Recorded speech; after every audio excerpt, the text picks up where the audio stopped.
کل ہم نے کھانے سے پہلے دعا کے بارے میں سنا تھا کہ کھانا کھانے سے پہلے بسم اللہ پڑھنی چاہیے۔ حضور صلی اللہ علیہ وسلم کے سامنے جب کھانا رکھا جاتا تو آپ علیہ الصلاۃ والسلام ایک دعا پڑھتے تھے، الحمدللہ الذی رزقنیہ من غیر حول منی ولا قوہ، الحمدللہ الذی رزقنیہ من غیر حول منی ولا قوہ۔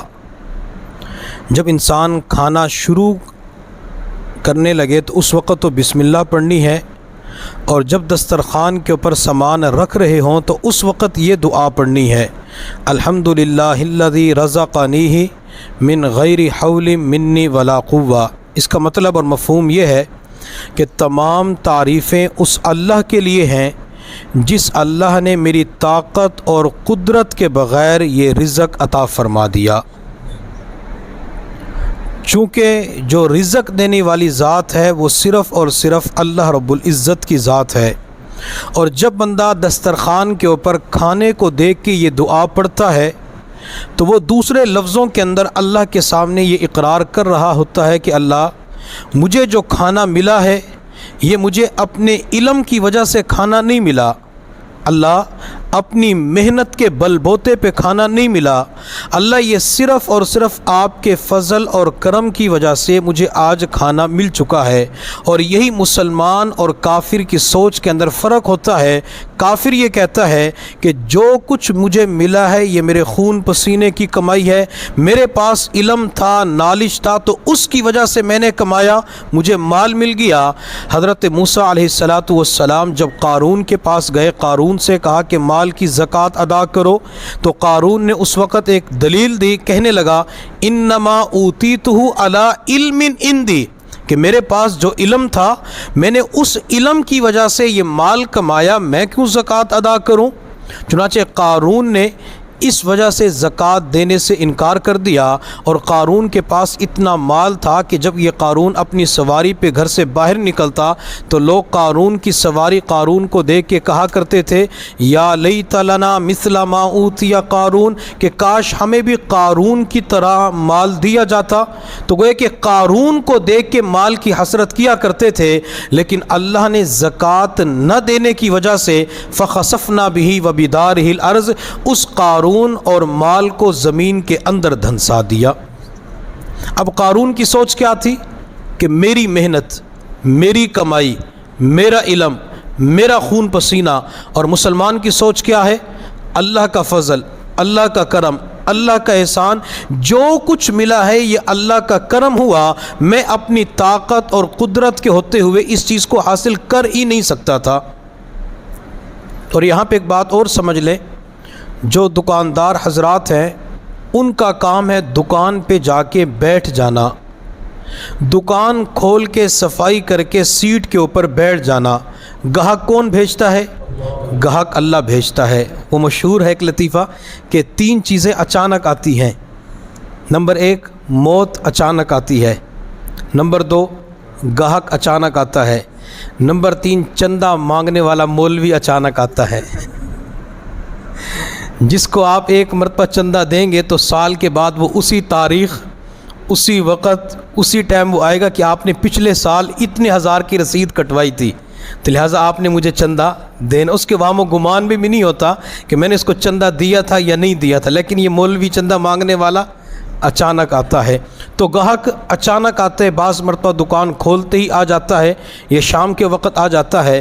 اب یہ گاہک اللہ رب العزت بھیجتے ہیں۔ بعض مرتبہ بندہ کہتا ہے کہ پوری کالونی کے اندر، علاقے کے اندر میرے پاس ورائٹی اچھی ہے، میرے پاس کمپنی کا مال ہے، میرے پاس برانڈ کی چیزیں ہیں، تو گویا کہ مختلف قسم کے وہ چیزوں کو پیش کر رہا ہوتا ہے کہ اس کی وجہ سے گاہک آئے ہیں۔ اگر وہ اللہ تعالیٰ گاہک کے دل کو کسی اور طرف پھیر دے تو یہ گاہک اس کی دکان پہ آ سکتا ہے۔ اگر اس گاہک کے پاس اس کمپنی والی چیز کے خریدنے کے پیسے نہیں ہیں وہ دکان پہ آ سکتا ہے۔ جب اللہ تعالیٰ کسی کے دل میں ڈالتے ہیں کہ آپ نے اس دکان سے سامان خریدنا ہے تو وہ اسی دکان پہ آ جاتا ہے۔ تو گاہک انسان کے پاس اللہ بھیجتا ہے، پھر انسان کے پاس جو پیسہ آتا ہے یہ پیسہ اللہ دیتا ہے۔ بعض مرتبہ انسان کہتا ہے کہ پیسہ تو میں نے خود کمایا ہے، میں نے چیز سیل کی، وہ چیز لے کے گیا، مجھے پیسے دے کے چلا گیا۔ اب اگر یہ پیسے اللہ تعالیٰ بندے کو عطا نہ کرتے تو بندہ مارکیٹ سے کوئی چیز خرید سکتا تھا۔ اگر بندے کے پاس یہ کرنسی نہ ہوتی تو بندہ کھانے پینے کا سامان خرید سکتا تھا۔ اللہ تعالیٰ نے رزق کے طور پہ، روٹی کے طور پہ انسان کو یہ کرنسی عطا فرمائی، یہ پیسہ عطا فرمایا۔ انسان کے پاس مال پیسہ ہوتا ہے تو اسی پیسے اور روپے کو اٹھا کے بازار کے اندر جاتا ہے، کبھی اس دکان سے سامان خریدتا ہے تو کبھی اس دکان سے سامان خریدتا ہے۔ مارکیٹ کس نے بنائی ہے؟ مارکیٹ اللہ نے بنائی ہے، چونکہ اللہ نے لوگوں کے دلوں کے اندر ڈالا کہ اس جگہ پہ کپڑے کی مارکیٹ ہونی چاہیے، اس جگہ سبزی کی مارکیٹ ہونی چاہیے۔ پھر اللہ تعالیٰ نے لوگوں کے دلوں کے اندر ڈالا کہ آپ نے اس دکان کے اوپر سامان کیا رکھنا ہے، تو گویا کہ اگر انسان سوچتے سوچتے جہاں تک بھی جائے گا تو انسان کو وہاں پہ اللہ رب العزت کی ذات نظر آئے گی۔ تو دکان پہ گاہک کون بھیجتا ہے؟ اللہ بھیجتا ہے۔ بعض مرتبہ موسم خراب ہوتا ہے، حالات ٹھیک نہیں ہوتے، کہتے پتہ نہیں گاہک آئیں گے یا نہیں آئیں گے، تو انسان اس کی طرف توجہ لے کے نہ جائے، یہ تصور کرے کہ جس اللہ نے مجھے روزی دینی ہے وہ اللہ روزی آج بھی دے گا۔ انسان موسم خراب ہے، حالات جیسے کیسے ہیں، اپنی دکان کھول کے بیٹھ جائے، اللہ بندے کے پاس گاہک بھیجتے ہیں، اس کے رزق کا انتظام ضرور ہوتا ہے۔ چونکہ نبی علیہ الصلوۃ والسلام نے فرمایا کہ کوئی بندہ اس وقت تک مر ہی نہیں سکتا جب تک وہ اپنا رزق مکمل نہ کر لے۔ اب اللہ نے بندے کا مثال کے طور پہ آج کے دن کا رزق لکھا ہوا ہے کہ اس بندے کو 1,00,000 روپے رزق ملے گا۔ اب اس رزق کے لیے بندے نے محنت بھی کرنی ہے، بندے نے مشقت بھی اٹھانی ہے، بندے نے اسباب بھی اختیار کرنے ہیں۔ اب اگر کوئی بندہ دکان ہی نہ کھولے، بندہ دکان ہی پہ نہ جائے، ملازمت کے لیے دفتر ہی کے اندر نہ جائے تو اس بندے کو رزق مل سکتا ہے؟ اللہ نے اس پیسے کو رزق کو مشروط کر دیا کہ بندہ یہ کام کرے گا تو اسے رزق ملے گا۔ جیسے نبی علیہ الصلوۃ والسلام نے ارشاد فرمایا اگر کوئی بندہ صلہ رحمی کا معاملہ کرتا ہے، ماں باپ کے ساتھ حسن سلوک کا معاملہ کرتا ہے، اللہ رزق کی فراوانی عطا کر دیتے ہیں۔ ماں باپ کے ساتھ حسن سلوک کیا تو اللہ نے رزق بھیج دیا۔ اسی طرح جب انسان اسباب اختیار کرتا ہے تو اللہ تعالیٰ بندے کو رزق ضرور عطا کرتے ہیں۔ تو جب بھی کھانا سامنے آئے تو دعا کیا پڑھنی ہے؟ الحمدللہ الذی ورزقنی من غیر حول منی ولا قوہ۔ حضور صلی اللہ علیہ وسلم ایک دعا اور پڑھتے تھے کھانے کو دیکھ کر، وہ کیا؟ اللہم بارک لی فیہ وانعمنی خیرا منہ، اللہم بارک لی فیہ وانعمنی خیرا منہ۔ اے اللہ اس کھانے کے اندر برکت ڈال دیجئے۔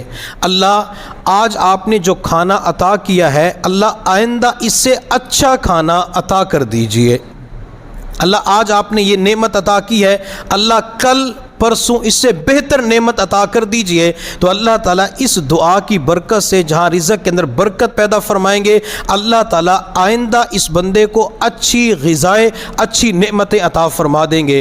برکت کسے کہا جاتا ہے؟ برکت کا بالکل آسان عام فہم مطلب یہ ہے کہ چیز تھوڑی ہو اور فوائد زیادہ مل جائیں، اسے برکت کہا جاتا ہے۔ یا اس کی دوسری مثال یہ دیکھ لیں کہ معاشرے کے اندر ہمیں کتیا نظر آتی ہے اور بکری بھی نظر آتی ہے۔ اب کتیا سال کے اندر کتنے بچے دیتی ہے اور بکری سال کے اندر چند بچے دیتی ہے، ہمیں کہیں معاشرے کے اندر کتوں کا کوئی ریوڑ نظر نہیں آتا، لیکن اللہ نے بکری کے اندر اتنی برکت دی ہوئی ہے کہ پورے سال کے اندر بکریاں ذبح بھی کی جاتی ہیں، کھائی بھی جاتی ہے، ملک سے باہر بھی بھیجی جاتی ہے، لیکن اس کے باوجود ہمیں علاقوں کے اندر بکریوں کے ریوڑ نظر آ رہی ہوتی ہیں۔ یہ جو بکریوں کا ریوڑ نظر آتا ہے تو اسی کو برکت کہا جاتا ہے۔ اور برکت کا ایک معنی مشائخ اعظام نے یہ لکھا ہے کہ اس کھانے کی وجہ سے جسم کو جن چیزوں کی ضرورت ہوتی ہے تو اللہ تعالیٰ اس کھانے کے اندر وہی چیز پیدا فرما دیتے ہیں۔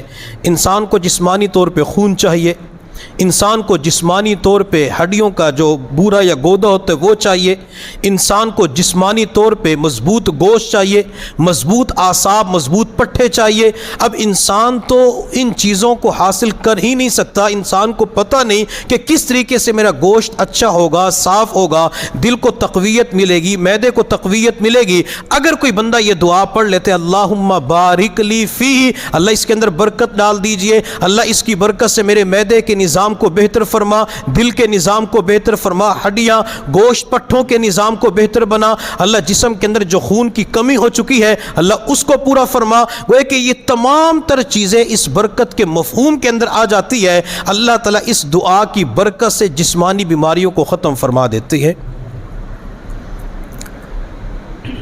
تو اللہ کی بارگاہ کے اندر برکت کی دعا کرنی چاہیے۔ دعا کا دوسرا جملہ وَأَنْعِمْنِي خَيْرًا مِّنْهُ، اللہ مجھے اس سے بہتر عطا کر دیجئے۔ تو اس سے پتہ چلا کہ اللہ کی بارگاہ کے اندر اچھی دعاؤں کا اہتمام ضرور کرنا چاہیے۔ جہاں انسان اچھے مکان کی دعا کرتا ہے، اچھے لباس کی دعا کرتا ہے، اچھی گاڑی کی دعا کرتا ہے، خوبصورت اچھی بیوی کی دعا کرتا ہے، اور اسی طرح انسان اللہ کی بارگاہ کے اندر اچھی غذا کی دعا مانگا کرے، اللہ مجھے اچھی غذا، اچھا کھانا عطا فرما، اللہ صاف بہترین شفاف پانی عطا فرما۔ چونکہ جتنے بھی مسائل ہوتے ہیں یا تو کھانے کی وجہ سے ہوتے ہیں یا پینے کی وجہ سے ہوتے ہیں، اگر اس دعا کا اہتمام کیا جائے گا تو اللہ تعالی ہمیں غذا بھی اچھی عطا فرمائیں گے، اللہ تعالی ہمیں مشروبات پانی بھی اچھا عطا فرما دیں گے۔